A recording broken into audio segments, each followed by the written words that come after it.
Hello दोस्तों, welcome to my channel night study. Okay. ये जो हमारी सीरीज चल रही है क्वेश्चन आंसर की, इग्नो बेगल अर्थिस की, ये उसका पार्ट 3 है। तो देख लेते हैं क्वेश्चन क्या है। What is expository writing. Expository writing क्या है?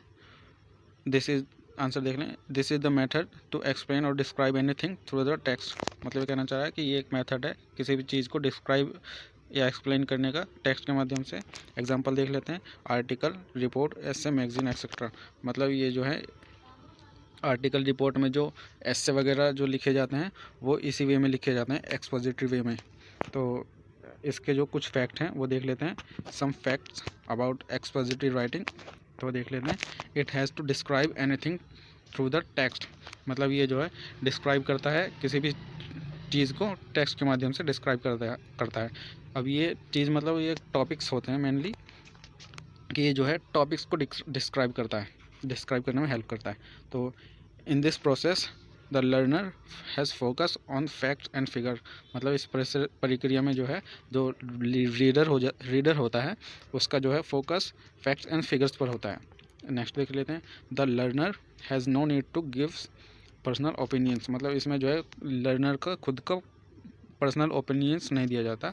तो नेक्स्ट देख लेते हैं। In the process explanation should be in a logical sequence. मतलब इसका जो प्रोसेस जो होना चाहिए वो लॉजिकल सीक्वेंस में होना चाहिए।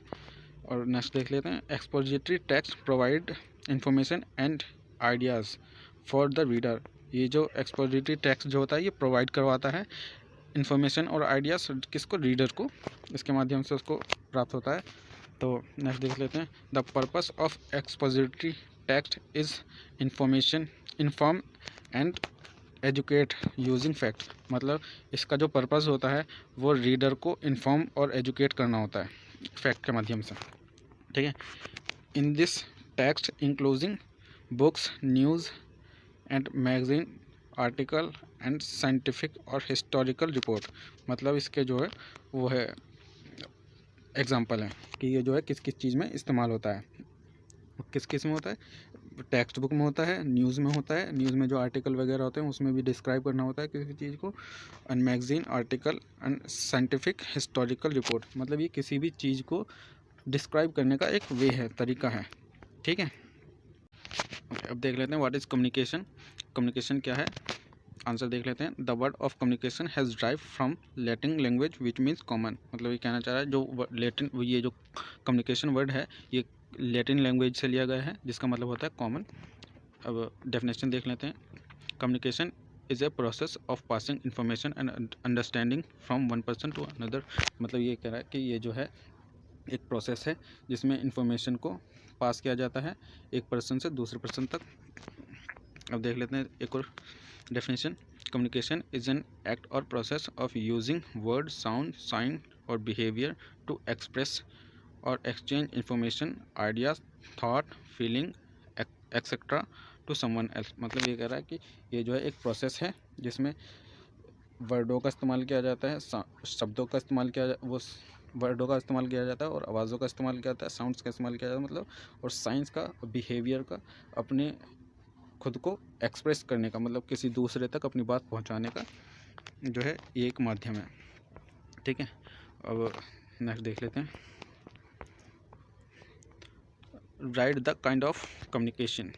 मतलब कम्युनिकेशन के प्रकार जो हैं कितने प्रकार के होते हैं।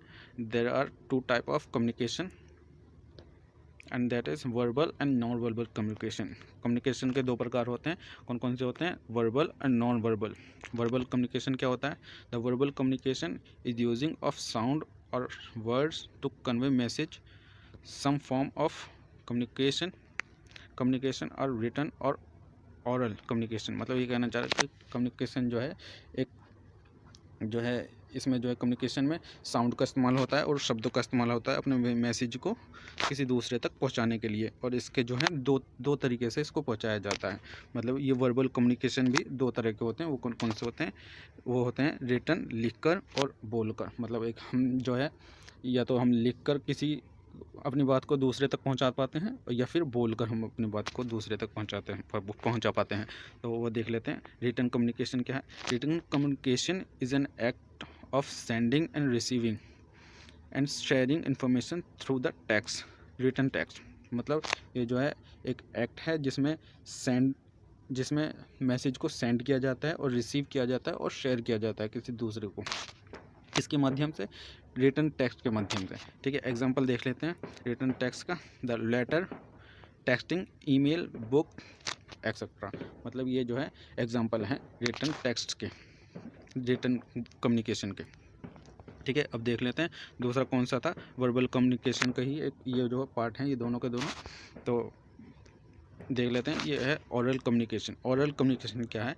ओरल कम्युनिकेशन जो है is an act of sending, receiving and sharing information. ये भी वही है, ये जो है एक एक्ट है, सेंडिंग भेजना और रिसीव करना या इन्फॉर्मेशन को किस तरह से, थ्रू द स्पोकन वर्ड, मतलब बोलकर, शब्दों को बोलकर। उसमें जो है रिटन वर्ड में उसमें लिखकर शब्दों को, अपनी बात को दूसरे तक पहुंचाया जाता था।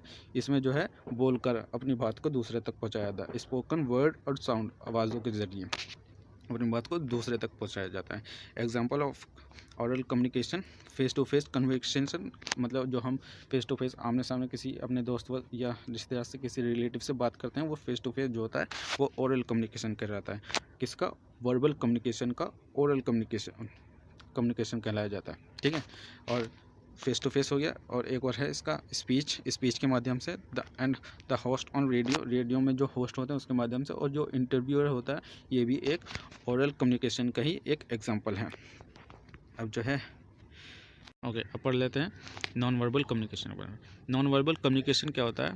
Non verbal communication is use of body language और gesture to convey a message from one person to another. मतलब इसमें कह रहा है कि जो बॉडी, इसमें नॉन वर्बल कम्युनिकेशन में बॉडी लैंग्वेज का इस्तेमाल होता है, गेस्चर का, इशारों का इस्तेमाल होता है, और हाव भाव का इस्तेमाल होता है अपने मैसेज को दूसरे तक पहुंचाने के लिए। एग्जांपल देख लेते हैं, example of body language communication. तो इसमें जो है waving an indication of hello और goodbye in some cultures. मतलब ये कुछ कल्चर्स में एक इंडिकेशन है हेलो और गुड बाय करने का। और वो किस तरह से? जब हम किसी को दूर से हेलो या गुड बाय करते हैं तो उसके लिए क्या करते हैं, हम हवा में हाथ हिलाते हैं। तो इसी तरह से ही एक और देख लेते हैं हेड नोड। हेड नोड क्या है? Head nod N indication of agreement. जब हम किसी को अपनी सहमति दिखाते हैं, सहमति दर्शाते हैं, तो उसके लिए हम हवा में ऊपर से नीचे की ओर सिर हिलाते हैं। ठीक है, और ये देख लेते हैं making eye contact an indication you are paying attention. मतलब ये किसका इंडिकेशन? कि तुम्हारा जो है अटेंशन है सामने वाले की बातों पर, या फिर उसका अटेंशन है तुम्हारी बातों पर गौर करने के लिए। ठीक है, तो ये जो है नॉन वर्बल के जो है टाइप्स हैं, तरीके हैं, उसके एग्जांपल है। तो और देख लेते हैं हैंडशेक जो है ये भी एक नॉन वर्बल का एग्जांपल है। और हग्स करना, स्माइल करना, और साइन लैंग्वेज, ये जो है नॉन वर्बल के जो है एग्जांपल्स हैं। ओके, अब देख लेते हैं next, what is the process of communication. Communication का प्रोसेस क्या है? मतलब ये किस तरह से काम करता है, उस तरह से। तो देख लेते हैं, the process of communication has following elements. देख लेते हैं कौन कौन से एलिमेंट्स हैं इसके। प्रोसेस ऑफ कम्युनिकेशन, सेंडर क्या होता है? Sender, the person who send the message is called sender. मतलब वह व्यक्ति जो मैसेज सेंड करता है उसे सेंडर बोलते हैं। द सेंड मैसेज कंटेंट, जो मैसेज का कंटेंट होता है, जो उसके द्वारा जो मैसेज भेजा गया है उसका कंटेंट क्या होता है? वो होता है आइडियाज़ होते हैं, या तो फीलिंग्स होती हैं, या फिर ओपिनियंस होते हैं, या फिर इंफॉर्मेशन होती है वगैरह। ठीक है, तो और देख लेते हैं दूसरा encoding it means to send a message by properly organize. मतलब जब एक व्यवस्थित रूप से किसी को मैसेज किया जाता है तो उसे बोलते हैं एनकोडिंग। ठीक है, देख लेते हैं मैसेज क्या होता है? मैसेज द इंफॉर्मेशन, आइडियाज़ और फीलिंग। ये इंफॉर्मेशन, आइडिया और फीलिंग होती है मैसेज के अंदर जो होती है, जिसे हम we want to convey to others, the call message, जिसे हम दूसरे तक भेजना चाहते हैं, वो कहलाता है मैसेज। क्या होता है मैसेज? एक इन्फॉर्मेशन, आइडियाज़ या फीलिंग होती हैं जिसे हम दूसरे तक पहुंचाना चाहते हैं। ठीक है, और रिसीवर देख लेते हैं। 4th point, the person who receive the person who receive the message is called receiver. जो व्यक्ति है जो मैसेज रिसीव करता है उसे जो है क्या बोलते हैं, रिसीवर बोलते हैं। It is important for him to receive the message properly by carefully listening to it. मतलब ये जो है इसके लिए इम्पोर्टेंट होता है, किसके लिए, रिसीवर के लिए, कि वो उसको मैसेज को केयरफुली सुने। ठीक है, और फिफ्थ पॉइंट देख लेते हैं। फिफ्थ पॉइंट जो है डिकोडिंग। डिकोडिंग क्या होता है? It means to understanding message properly. इसका मतलब होता है कि जो मैसेज आया है उसको प्रॉपरली समझना, डिकोडिंग। ओके, अब नेक्स्ट देख लेते हैं। डिकोडिंग के बाद क्या था? डिकोडिंग के बाद आता है फीडबैक। क्या होता है फीडबैक? देखते हैं। Feedback it is the reaction और रिस्पॉन्स ऑफ रिसीवर। मतलब ये जो है एक रिएक्शन होता है, एक रिस्पॉन्स होता है रिसीवर की तरफ से। The process of communication get complete when receiver get feedback to sender. मतलब ये जो प्रोसेस है कम्युनिकेशन का, ये कंप्लीट कब हो जाता है? जब रिसीवर गिव्स, मतलब रिसीवर जो है फीडबैक देता है सेंडर को। तो ये जो थे आपकी प्रक्रिया जो थी, मतलब प्रोसेस जो था इसका कम्युनिकेशन का, इसके जो पॉइंट थे ये सारे कंप्लीट हो चुके हैं। और अब आते हैं हम नेक्स्ट क्वेश्चन पे। ओके, अब देख लेते हैं next question. What are the barriers of communication? Communication के बैरियर क्या है? बैरियर होता है रुकावट, खेद है, मतलब अवरोध जो है कम्युनिकेशन के मार्ग में जो अवरोध आते हैं, मतलब बाधाएं आती हैं, उनके बारे में पूछा है। ठीक है, तो आंसर देख लेते हैं। It means when we are speaking to someone but he or she not able to listen us properly, speak to us properly, and then we are not able to communicate with each other।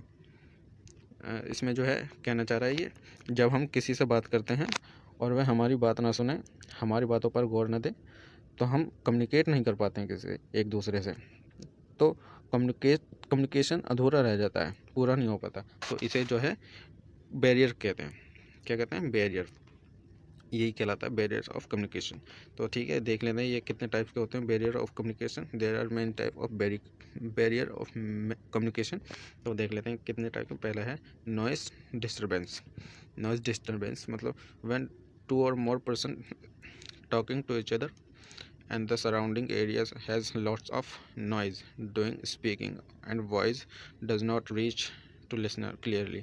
This prove a major barriers in communication। मतलब जब हम किसी से बात कर रहे हैं और चारों तरफ जो है बहुत ज़्यादा शोर आ रहा हो, तो जो हम जो है हमारी जो आवाज़ जो है सामने वाले तक, दूसरे आदमी तक पहुंच नहीं पाती है। तो ये जो है एक बैरियर, एक रुकावट के रूप में देखा जाता है। ठीक है, और नेक्स्ट देख लेते हैं lack of interest. Lack of interest क्या है? If a person is not interested in listening or speaking words because he or she is having lack of interest, it could be a major barrier of communication। मतलब इसमें कहना चाह रहा है जब कोई पर्सन जो जिससे तुम बात कर रहे हो उसका जो है तुम्हारे बातों में कोई इंटरेस्ट नहीं है, उसका इंटरेस्ट की कमी है, मतलब कम्युनिकेशन में इंटरेस्ट की कमी है, तो तुम्हारे बातों पर गौर ही नहीं दे रही है। तो इसमें जो है ये भी एक बैरियर्स के रूप में सामने आता है। लैक ऑफ बैरियर्स मतलब इंटरेस्ट की कमी, तुम्हारी बातों पर वो गौर ना दें। ठीक है, और देख लेते हैं तीसरा प्रीऑक्युपाइड। प्रीऑक्युपाइड मतलब if the listener are preoccupied within themselves they are not ready to listen the message of speaker as they are लॉट्स इन देयर ऑन थॉट। मतलब प्रीऑक्युपाइड में ये कहना चाह रहा है कि जब लिसनर जो है प्रीऑक्युपाइड रहता है, मतलब खुद में ही खोया हुआ रहता है, तो जो है हम कम्युनिकेट नहीं कर पाते दूसरे से। हम उसके सामने कहते रहेंगे, अपनी बात कहते रहेंगे, पर वो जो है खुद में ही खोया हुआ है, हमारी बात सुन भी नहीं रहा। तो ये जो है प्रीऑक्युपाइड जो है ये भी एक बैरियर है। ठीक है, अब नेक्स्ट देख लेते हैं प्रीऑक्युपाइड। ये देख लेते हैं, लास्ट है miscommunication. It means failure to do communication properly. मतलब इसका मतलब है जब हम कम्युनिकेट करने में फेल हो जाते हैं। Sometimes when we are not able to convey our self our message to properly. मतलब ये कह रहा है जब हम अपनी बात को जो है दूसरे पर्सन तक, दूसरे आदमी तक, मतलब दूसरे इंसान तक पहुंचा नहीं पाते हैं, तो ये जो है किसी भी कारणवश, तो ये जो है एक फेलियर साबित होता है, एक मिसकम्युनिकेशन का बैरियर साबित हो, मतलब कम्युनिकेशन का एक बैरियर साबित होता है। तो ठीक है, ये लिखा हुआ है, आप नोट डाउन करें तो और भी अच्छा होगा। बाकी ओके, देखते हैं अब नेक्स्ट पार्ट जो है इसका। आज ही मैं एक और वीडियो बनाऊंगा, उसका जो है नेक्स्ट पार्ट आने वाला है। तो ठीक है, बाय। बेगला 38 इस सीरीज के जो पार्ट 1 है उसमें जो एक क्वेश्चन था, question number 3, what is critical reading, उस वीडियो में जो है ये आ नहीं पाया था, तो मतलब रिकॉर्ड तो किया था बट एडिटिंग में नहीं आ पाया था, तो उसके लिए मैं माफ़ी चाहता हूँ। और इस क्वेश्चन को जो है आज एक्सप्लेन करने वाला हूँ।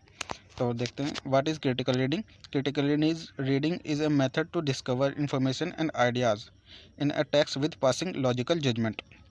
मतलब इसमें कहना चाह रहा है कि क्रिटिकल रीडिंग जो है एक ऐसा मेथड है जिसमें आइडियाज़ और इन्फॉर्मेशन को डिस्कवर मतलब खोजा जाता है, निकाला जाता है किसी टेक्स्ट में से, और साथ ही एक लॉजिकल जजमेंट भी पास किया जाता है, कुछ जजमेंट भी पास किए जाते हैं।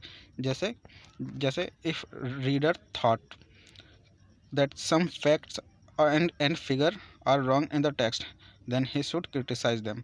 मतलब एक जब रीडर को ये लगे, कोई टेक्स्ट पढ़ते हुए कि रीडर को ये लगे कि उस टेक्स्ट या आर्टिकल में कुछ फैक्ट और फिगर जो है वो गलत हैं, तो उसकी जो वो आलोचना भी करे। ऐसा नहीं कि वो जो है जैसे लिखे हुए हैं उन्हीं को सच मान ले, बट अपना जो है दिमाग लगाए उसमें, और उसकी जो वो आलोचना करे, मतलब क्रिटिसाइज़ करे उसको, उसमें कोई लॉजिक होना चाहिए। ठीक है। When a reader got any type of information while reading, then should not take as it is. He checks source of information like website, author's name, etc. and check authors of point of view.